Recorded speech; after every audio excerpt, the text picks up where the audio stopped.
ஒரு bank account open பண்ணணும்னா அது வெறும் எம்எஸ்எம்இ சர்டிஃபிகேட்டை மட்டும் வச்சு ஓப்பன் பண்ண முடியுமா, இல்ல அதுக்கு என்னென்ன டாக்குமெண்ட்ஸ் தேவை? இந்த வங்கிகளை நம்ம ரெண்டா பிரிக்கணுங்க. ஒன்னு பெரிய வங்கிகள், இன்னொன்னு சிறிய வங்கிகள். இதுல பெரிய வங்கிகள் அப்படின்னு நான் எதை சொல்றேன் அப்படின்னா, ஒரு HDFC பேங்க், ICICI இல்ல நேஷனலைஸ் பேங்க்ல SBI, இந்த மாதிரியான பெரிய வங்கிகள்லாம் ரெண்டு விதமான டாக்குமெண்ட்ஸ் கேட்பாங்க. குறிப்பாக கம்பெனிக்கான KYC டாக்குமெண்ட், ப்ரொப்ரைட்டருக்கான KYC டாக்குமெண்ட். நீங்கள் உங்களோட கம்பெனியை ப்ரொப்ரைட்டர்ஷிப் ஃபார்மாக வச்சுருக்கீங்க அப்படின்னா அதுக்கான ப்ரூஃபாக ரெண்டு டாக்குமெண்ட்ஸ் கேட்பாங்க. ஒன்று நீங்கள் ஆல்ரெடி வச்சுருக்கக்கூடிய MSME சர்டிஃபிகேட் நீங்கள் கொடுத்துடலாம். கூட இது மட்டும் போகாது, இன்னொரு டாக்குமெண்ட் வேணும்னு வாங்க.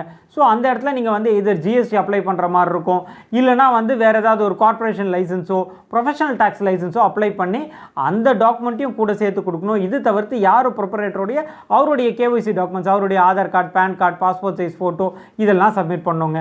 ஸோ இது பெரிய வங்கிகளுக்கு. சரி, அப்போ வெறும் MSME வச்சு எப்படி பேங்க் அக்கௌண்ட் ஓப்பன் பண்ணுறது அப்படின்னு பார்த்தீங்கன்னா, நம்ம டார்கெட் பண்ண வேண்டியது சிறிய வங்கிகள்.